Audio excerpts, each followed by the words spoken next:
Welcome back to the Tara Palmeri Show. This is my truth, take it or leave it. I don't need you, Tara Palmeri. I don't need you to believe me. Politics is my entire life. Should I become a teacher or something? Are you asking me to change my profession? You may or may not have heard of Lindy Li. I certainly never heard of her, but she's a self-avowed Biden insider who calls the former president a personal friend and a former Kamala Harris advisor. Those are her words. And she's got a new book out, Unburdened, Inside the End of Everything. And she's warning everyone in the town of Washington, D.C. that they should be afraid. Take a listen to her on Dave Rubin's show just a few weeks ago. I am writing a book, and people should be scared.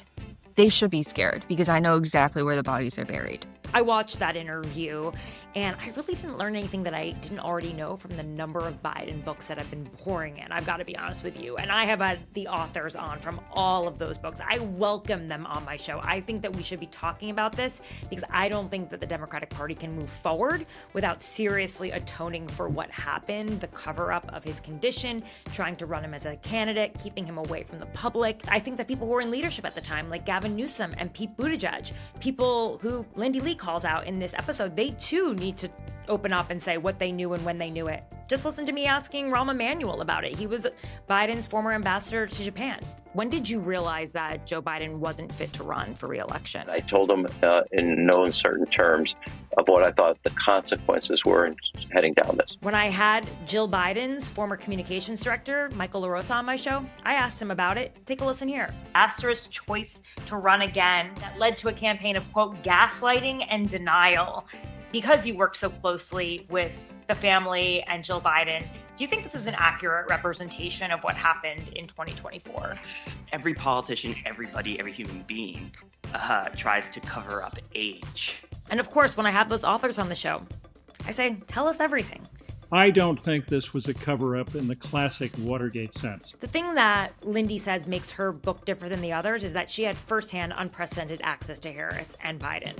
So I had to sort of sniff that out. I called some of my sources in Biden world and on the campaign to ask them about Lindy and her level of access as a fundraiser and an unpaid surrogate. A surrogate is someone who speaks for the campaign but isn't paid to do so like a spokesperson. You know, they go on TV and they talk a lot, and sometimes they book themselves, not necessarily the campaign.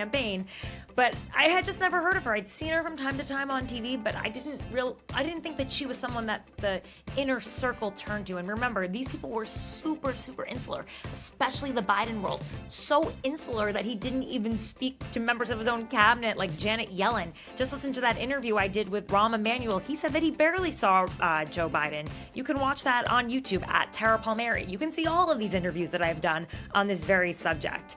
So if I'm going to have Lindy on the show, I got to make sure she can back it up, especially because she was bringing the heat. Lindy, thank you for your time. I know you have a new book coming out. What is the title of the book? It's Unburdened. I think Unburdened. It's Unburdened, yeah. And who's publishing it? I am right now negotiating with several publishers about how to move forward because it's much more complicated than a book. It's also going to be paired with a movie and a docuseries. So it's become this extravaganza that I didn't even intend. Someone told me the other day, actually one of the producers who's vying for the book told me that this story is bigger than Watergate, and I never thought of it that way. The story being Biden's cover-up, the conspiracy. I never thought about it that way because it was just my life and I was living it. But now that I consider it, yeah, this was a years-long conspiracy and everybody's involved. And the thing is that's interesting is like there are a number of Biden books coming out. I've had a number of the authors on my show, like Chris Whipple, Amy Parnes, Jonathan Allen. And I asked them, I was like, you know, is your book going to be optioned for a movie? And I got the feeling that they didn't think that Hollywood would be interested in producing a movie like this. So I'm curious, like, who in Hollywood is interested in producing this movie? Are they people with conservative backgrounds, or are they like your traditional Hollywood? First of all, I think it's because my story is so distinctly unique and I'm at the center of it. It's like a human life, and it's not Fight, and I don't know what Whipple's is it Uncharted. The name of Yeah, his book? Uncharted, which was actually really quite interesting because he seemed to get direct quotes from the inner circle, like Valerie Biden, the family, around the time of the debates, just like truly Biden's inner circle. And I know that there's, that was really shook a lot of people around Biden. But yeah, I got the impression that like none of these authors really thought that their books would become a game change, book like Mark Halperin and John Heileman's. Interest. I really think it's a human element. The fact that I don't need to quote people, I can tell you I had a conversation with Valerie or Ashley, like just something they said to me. It's not secondhand. I was literally there. What did they say to you that would be like kind of so explosive that would make your book different? Well, you have to read my book, right? And there's a lot of things that went on that people wouldn't have ever imagined, and the way that they treated us, the way that they deliberately deceived us. They lied about so many different things, and I lay it out chapter by chapter. We start with, Biden's initial decision to run, which obviously Jake Tapper calls the original sin, and I agree with that. It was just, it never should have happened, and it was kind of a slow motion train wreck. Yeah, but I just want to go back a little bit because now you don't agree with it. But when you look at, tweets that you made in the past, you were a surrogate. You have said. Yeah, I was a surrogate. That's why I had to say all of that. Yeah. But you don't have to say all of that. Like, no one's, you're not being, this is a free country. You don't have to work for a political party. But like, I look back on some of your tweets, like, here's October 2022. People were talking about whether he should run or not. When push comes to shove, Democrats care of you regardless of party. Republicans try to get you murdered. Now you're saying you're a Republican. March 8th, 2024. To those of you who said Biden was cognitively impaired, we await your apology. You tweeted that back in March 2024. You've since deleted that. June 20th, 2024, after the debate, you said, my friend President Biden will go down in history as one of the most selfless and patriotic leaders. I didn't say anything about his mental fitness. I said that he remembered my family's name. To those of you who said Biden was cognitively impaired, we await your apology. That's your tweet. On the night of the debate? Absolutely not. I didn't say No. I'm talking about June 20th, 2024. You said, my friend President Biden will go down in history as one of the most selfless and patriotic leaders our nation has ever had. What he did was the mark of a true statesman. So I think like I stand by that. I continue to. This is not personal. I'm not on a personal vendetta against Joe Biden. I'm talking about what he did to our country. And I will continue to harbor love for him and gratitude that he was kind to me and my family. He was kind. I'm not ever going to dispute or deny that. He showed tremendous humanity to me and my family. It's just that you're saying that like the difference between your book and other books that have come out is that you have firsthand account, right? Like that's the difference for you, is that you were there working in the party, but you made such a rapid switch from someone who was, like you wrote in the first Wait, you're chapter. leaving out major events. Throughout the month of June and July, I was on TV urging him to step aside. I even caught flack for it on July 21st when I very gently urged Biden to step aside. Somebody What did you called say me. exactly, and what show? Fox News Sunday with Shannon Bream. What did you say exactly? I said I wouldn't tell the president what to do, but if I were to say something, like in the kindest way possible. And I echoed that same thing when I was on MSNBC like an hour later. Okay, so around the same time that a lot of people were also saying that. But that wasn't the only time. I was also on BBC, MSNBC. Like this was like this was after the debate. This wasn't before the debate. Before it was publicly. And I will go into detail. I went to extraordinary lengths to raise concerns about Biden's age to people like Ken Martin and other DNC officials way before 2024. Way before 2023. And I have the receipts of people. But then why would you say we await your apology for those who said Biden was Because I'm not going to undermine the campaign publicly. I'm just not. Terry, why are we supposed to take your word in the future? I wanted to have a good. I'm not here for an inquisition. Am I gonna? Is this an inquisition? No. But listen, here, Lindy. If I'm gonna interview you for this podcast and to, promote your book and what's coming up, I want to lay the groundwork of your credibility and why people should believe your word over the word of the campaign. You're not over the listening word to me, though, because as a surrogate, I can't be out there undermining the campaign. It's my job. These are people that I've worked with for a decade. I cannot be. You keep private matters. Like, I had serious concerns about Biden's age that I raised to people who could actually do something about it. Like Ken Martin, like, Jamie Harrison at the time was chair, but like people who were actually elected officials in the party. I'm not going to litigate it on TV when I was still part of the campaign. If we're stuck with Biden, that we just have to support Biden. That was my thought. It's like, come at the king, you better not miss. If you can't take him out, you have to support him, because then you would just end up helping the other guy.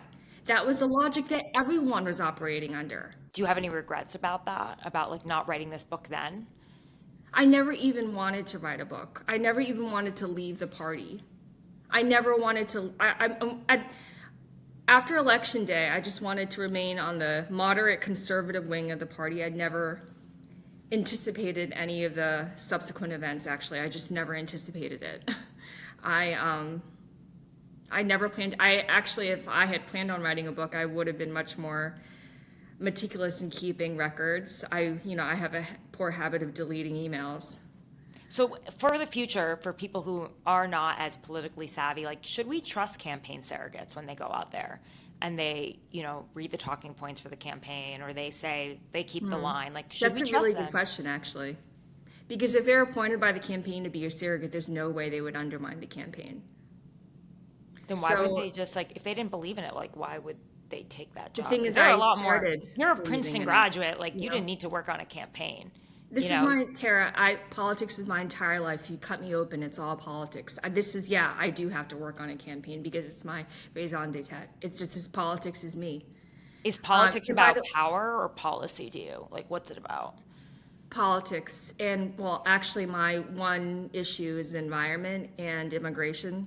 Mm-hmm. These are my two primary, and Trump is good on one and not so good on the other. It's very complicated for me. But, like, politics is a means to power, right? And power is a means to policy.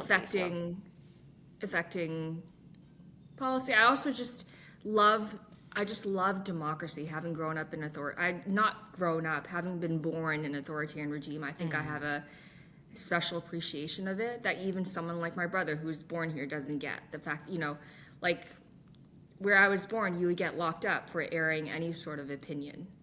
Yeah. Google's banned there. You can't voice any independent thought. So you're from China originally. I'm sorry? Yeah. You're from China originally. I was born in China, but I moved to England, yeah. Okay. Yeah, no, see, Lindy, the reason I ask you all these questions is they're the same questions that I asked Rahm Emanuel last week. When did you know? What did you know? And who did you tell?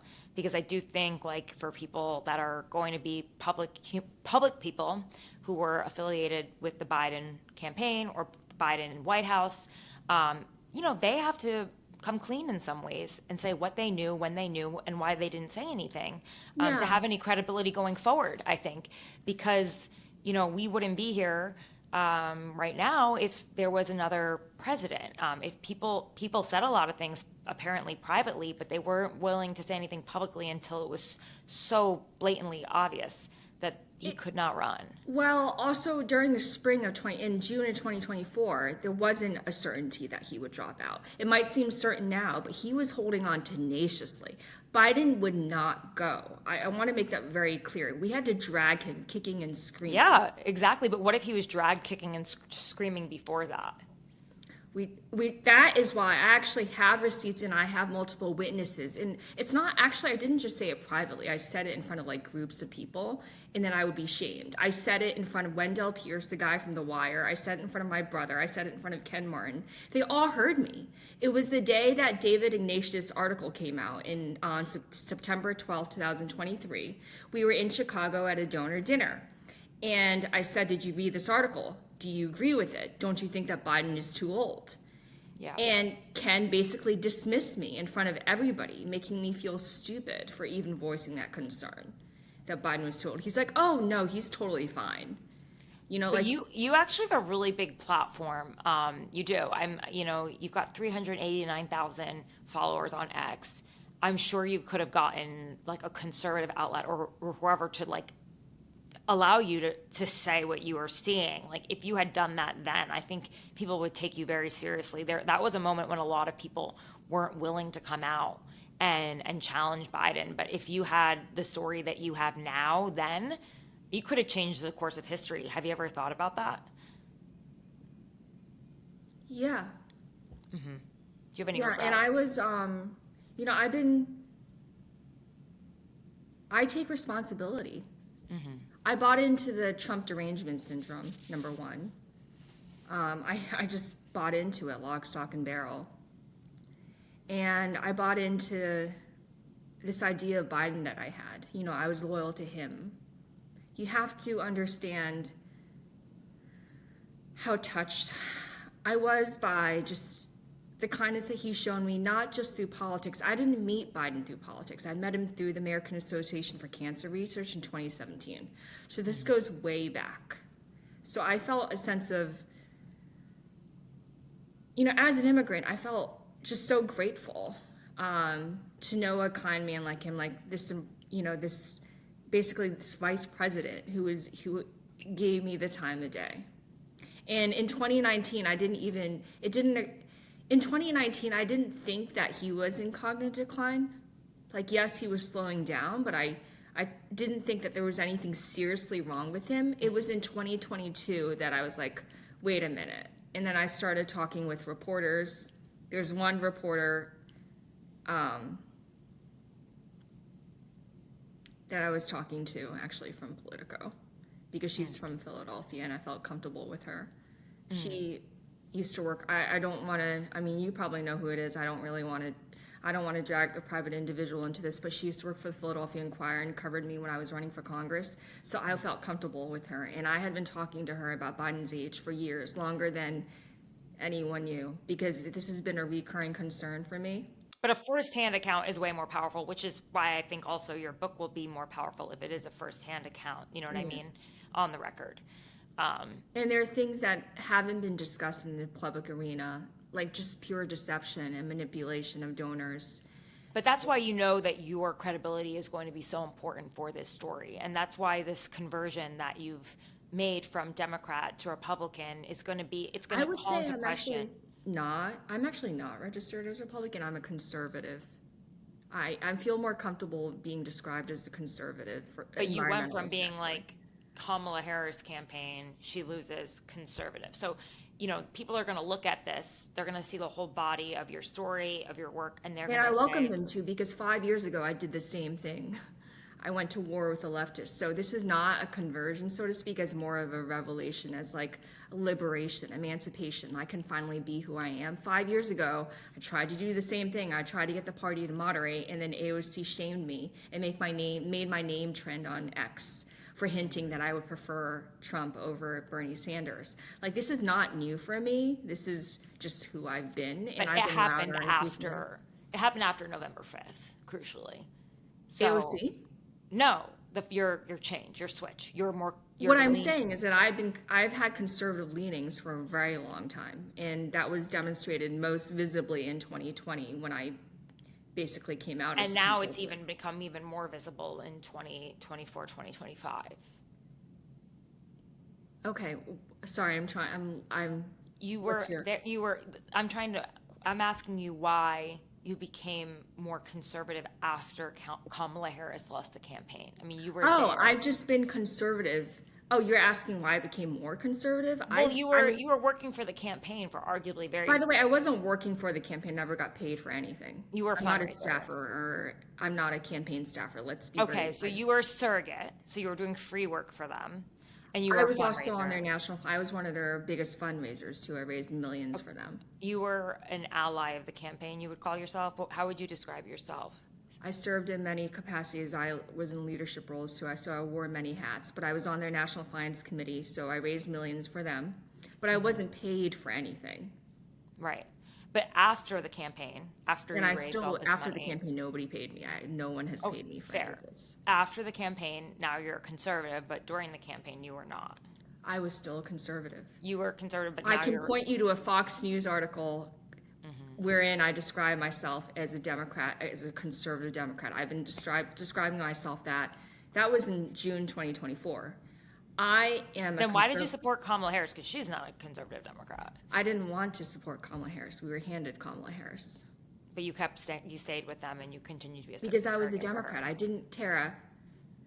I'm not going to justify every single bullet point of my life. I've been on a trajectory towards the right for years now. I mean, we can go. You may or may not believe me. You seem to take a dim view of what I'm saying anyway. But it is the truth. It's just a convenient time to become a conservative or to come out or come What out I mean against. is, can we go to the article? June 2024. This is before the art. This is before Fox News. Look up Lindy Li. Lindy, even if you did become a conservative, you worked on the campaign. You were a surrogate. You sent out those tweets. You called Democrats, Republicans murderers. In 2022, right? Yeah, it's very your People trajectory can is very change. Are confusing. you saying that millions of people changed and that's why Trump won? Are you saying that Americans aren't allowed to change their minds? Did you and vote? aren't- Here's the aren't allowed question, to though. evolve? Lindy, I was assaulted on the streets who in the did past you year, vote which for? definitely shifted my ideology. The question There's so is, many who things did that you happened vote to me. for? The person did that you I vote love most in the world is a Republican. He's a gun-toting guy from Georgia. Who did you vote people for? change or evolve over It's time. You fair. just People don't- can totally change, but the question is, you worked for a campaign. I didn't have to a help them. choice because Yes, I you was a do. Nobody Democratic. has to work. You're not getting it. Politics No. is my entire life. What do I do without politics? So you It's don't my believe entire what you're world. doing? Are you like? Should I become a teacher or something? Are you asking me to change my profession? I actually think that if you're gonna stand up and speak for other people as a surrogate, if you're gonna work for a campaign, and now you're gonna come out with a book, like, you should believe in what you're saying. Like, if you didn't believe in it then, how are we supposed to believe you now? This is my truth. Take it or leave it. I don't need you, Tara Palmeri. I don't need you to believe me. This is just my truth, and I have the receipts. It's up to the American people, and I know that people know that I'm telling the truth. Like, I have the receipts, and every single day, the facts and reality vindicate me. Just yesterday, I think it was LeBron James came out. Someone dug up a payment that he received from the Harris campaign. This is what I've been saying all along, that they were paying people to show up. And they lied to us about it during the campaign, completely concealed that element of it. There's no way that donors would have given millions of dollars had we known that this would have happened. That the fact that they were using the money to pay off celebrities. They completely concealed that. They completely concealed the role of Bully Pulpit International and all of those three other media firms. Why did they do that? Why did they pay celebrities? Because they thought it would work. And also she wanted to take care of friends and, throw her weight around and it's just like. Who were the because friends that were she treated it connected as to these OPM. celebrities? Like, who are her sorry? friends? Who are her friends that were connected to these celebrities that were making money? She thinks like Beyonce and Oprah, these are her friends, just to, and also this is a Jen O'Malley Dillon sanction strategy. They really thought it would work. They learned nothing from the 2016 Hillary Clinton campaign. I think it was like a Hillary Clinton campaign redux. But the worst of it is that they completely concealed that from us. Like we From the had no idea. fundraisers, you didn't know that those celebrities are being paid. Absolutely not. Well, now, were they actually like being directly paid, or were there like production companies being companies? paid? Yeah, but So- I mean, come on. But Okay.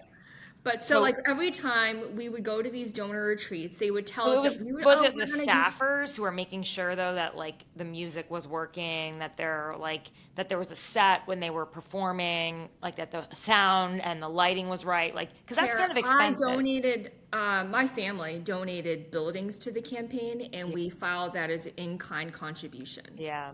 So you're saying that these celebrities, if they really believed in her, they They would could have just taken an presented in-kind themselves. contribution, exactly what I did. We accepted $1 that we actually didn't even collect on. They could have done the same thing. Like Harper Productions, which is Oprah's company, they could have also filled out the form. They chose not to. They chose to take that $2 million reimbursement, whereas my family chose not to take any rent. You make a choice. Right. No one forced them to take the $2 million. But as I was saying, like the staffers, at the donor retreats, they promised us that our money would be used on like GOTV and canvassing and really, surgically precise ad buys. And very conveniently left out that it would also be spent on celebrities and all of that. You know, they went into such detail about how the money would be spent, but then somehow forgot to mention, you know, like Cardi B. That's how you think they burned through $1 billion through all of these celebrities. That was a huge part of it. And also, like, you know, stupid stuff like ice cream and private jets and like spending $500,000 a night on the Las Vegas Sphere, putting Kamala Harris's mug on the Sphere. Oh, wow. I don't know who that was supposed to appeal to. Well, Vegas is Nevada's a swing her state. state. Yeah, which she lost. I do want to talk about your role. Okay, so we said surrogate, which means basically, for everyone who's not aware of that, it means you go on television and you promote the campaign and what it's doing, or you go on podcasts, etc. You were also a fundraiser. You said that you raised $37 million. No, that was a placeholder number. Oh, how much did you actually raise? And that was a draft of the book that I told your producer not to share. Oh, no, I found that online, actually. No, really? Then I Yeah. never said 37. Oh, okay. Well, let's say it again. How much money did you were a fundraiser and you were a surrogate. A surrogate, for everyone who is just listening, is someone who goes on TV and supports and promotes the candidate, the party, or on podcasts, et cetera, radio. But fundraiser, how much money did you actually raise for Harris and the Biden campaign? Millions. And I didn't just raise for the campaign. I raised for the super PACs too. And not just for 2024, also for 2020. Did you have any access to the candidates? Because, you know, a lot of people raise money, but they don't necessarily have access to the candidate. Yeah, I did. And I have anecdotes of my access and what was said and all of that. I introduced Biden to the people that I care most. Like, I was able to bring my entire family and give them access as well. Which is something that often fundraisers do. They get invited to the White House as like a thank you to events. Was this outside of that, outside of an event that was a thank you to fundraisers? I'm sorry, what do you mean? Like I got invited many different times at the White House. So which one? Well, because when, you know, they do this often where they invite fundraisers to You mean Jeff Christmas Katzenberg's parties, tours? Are you the referring to Easter that? I'm egg just asking. rolls, that kind of stuff. Are you talking about Jeff Katzenberg's tours? No, I'm talking. Well, obviously he had unprecedented access as well. Yeah, and what he did was also just like really bad. I'm just wondering if you got invited outside of, you know, events where they open up the White House to their supporters, fundraisers, donors. I mean, probably. Like, there were certain times where we were pulled aside, and I was able to meet. My dad and my brother was able to meet President Biden, if that's what you mean, like a pull aside, a clutch or something. Is that what? Well, no, I was just wondering if they were like, Lindy, you're invited to the White House. Like, because you wrote in your book that Biden became a personal friend as a result. Yeah, of I your was work. like, I've been to the White House during his term more times than I can count, and I on several occasions brought my mom, or I bring somebody else, and each time he would take time to meet with my family. Like not in a group setting, like with other fundraisers? Not in a group setting, no. Because you also wrote that he, quote, gave me free reign of the White House. Like, what does that mean, having free reign of the White House? You could go to places that were usually cordoned off. Like Like, where? when you go there on a tour, it's usually roped off. Or, you know, at Christmas parties, it's like, you know, areas are you just not allowed there. But Like what parts?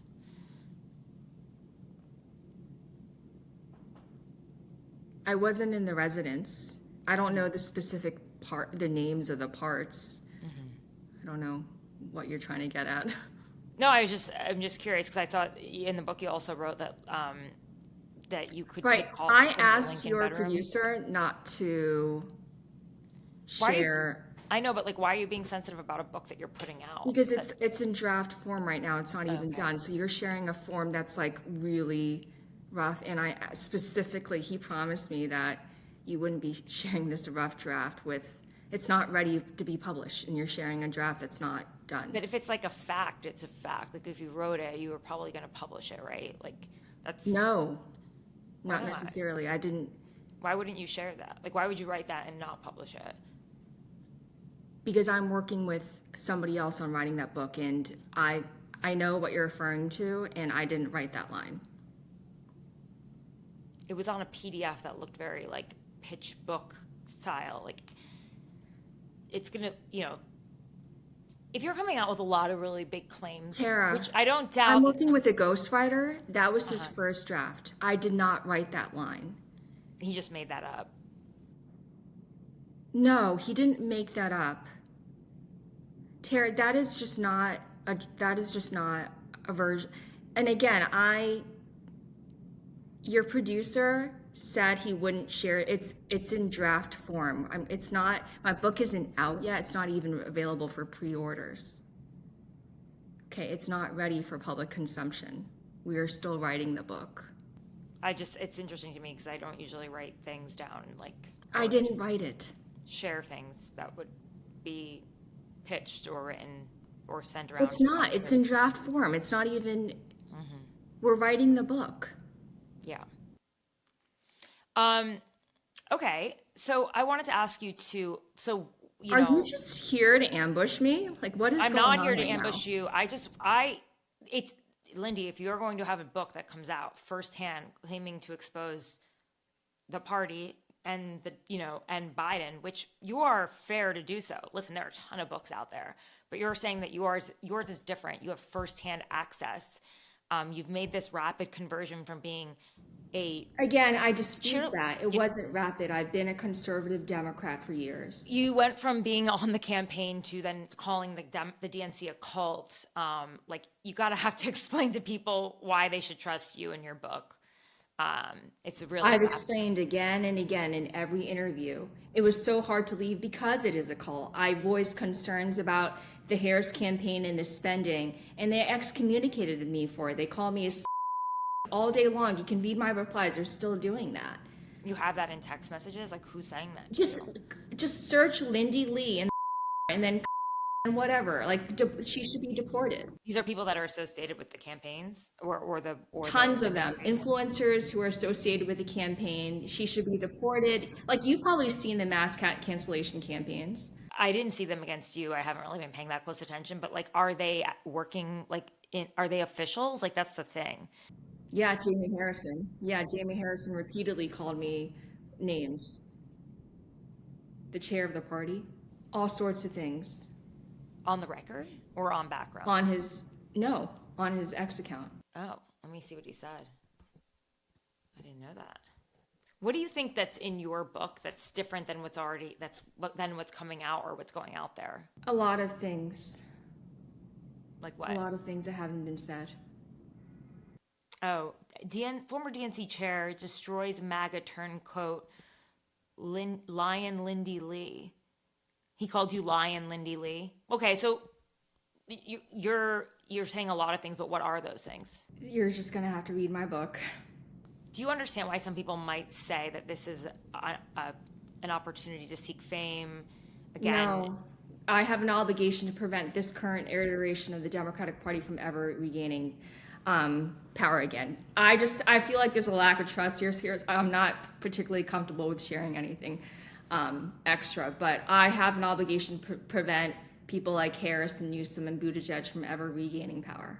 You think that Newsom and Buttigieg were fully aware too? Fully aware of Biden's condition, without a doubt. But they were like you, they wanted him to win rather than Trump. Newsom he's particularly culpable though, because he not only did he defend it, he was the number one defender of Biden's condition. He was so vocal and he was like the tip of the spear defending Biden. I feel like everyone was defending Biden. Newsom most of all. How so? He was out there aggressively. He was the one who debated DeSantis. After the debate, he was the one in the spin room rallying the forces, rallying the troops. What was Obama's influence on Kamala Harris being? He didn't want her. Yeah, I think that's been made public. It's without a dispute. He did not want her. How do you know that? Because I talked to people who worked for him, people that you would know. Yeah, and what did they say? Bros. Why did he not want her? Because everyone thought she was a loser. And I wanted to give her a chance because I knew her personally. I gave her a chance. And I stopped fundraising for the campaign quietly. I didn't say anything. I didn't declare it, but I stopped fundraising towards the end of September. Kind of.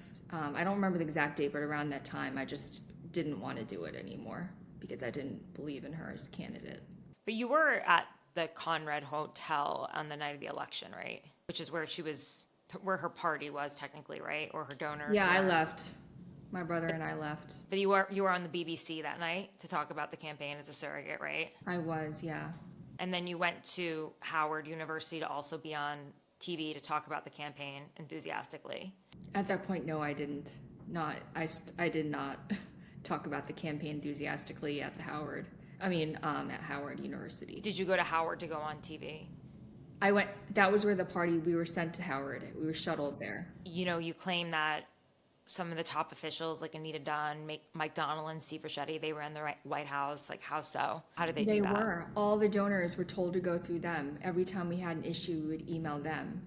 Biden was not involved in any discussion. They got stuff done. Anita Dunn got stuff done. Like, you wanted something done, you go through Anita. But isn't that arguably like kind of what he shouldn't have to deal with that stuff anyway, though? He's the president of the United States. What I mean is like big stuff too, like Israel level stuff. Israel level, you mean? Is that what you meant? Like Israel policy.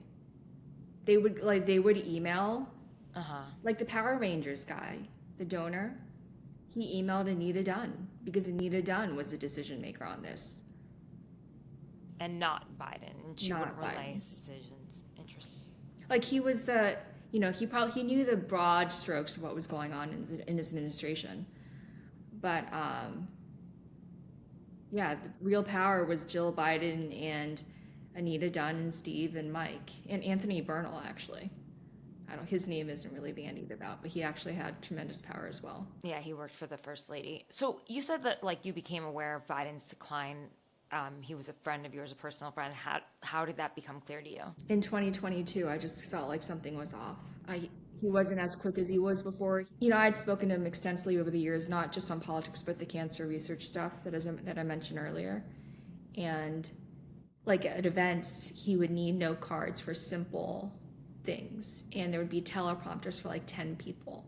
There was one event that I hosted for him in February 2023, and there was a teleprompter and literally like 10 to 15 people in the audience. Not even a group. I think there were more staffers than donors. Yeah, that was a feature that he apparently was. And it was so bad that Jamie Harrison screened our questions.